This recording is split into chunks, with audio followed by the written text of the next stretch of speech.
ஒரு சிறிய கிராமம், ஒரு சாதாரண குடும்பம். கல்லூரி கனவுடன் இருந்த ஒரு மாணவன்.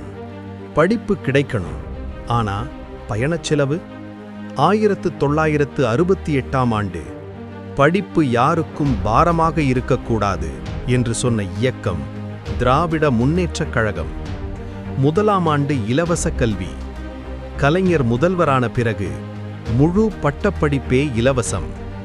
போக்குவரத்து இல்லாம படிப்பு இடைநிற்றல் கூடாது என்று மாணவர்களுக்கு இலவச பயணச் சலுகை. போக்குவரத்து இல்லாமல் படிப்பு இடைநிற்றல் கூடாது என்று மாணவர்களுக்கு இலவச பயணச் சலுகை. 2010ஆம் ஆண்டு அரசு கல்லூரிகளில் பட்டமேற்படிப்பும் இலவசம். நகரம் மட்டுமில்லை, கிராமங்களிலும் கல்லூரிகள். கனவுகள் தூரம் குறைந்தது. இன்று அந்த மாணவன் ஒரு பட்டதாரி. அவன் கையில் சான்றிதழ் மட்டுமில்லை, சமத்துவம், சமூக நீதி, கல்வி உரிமை.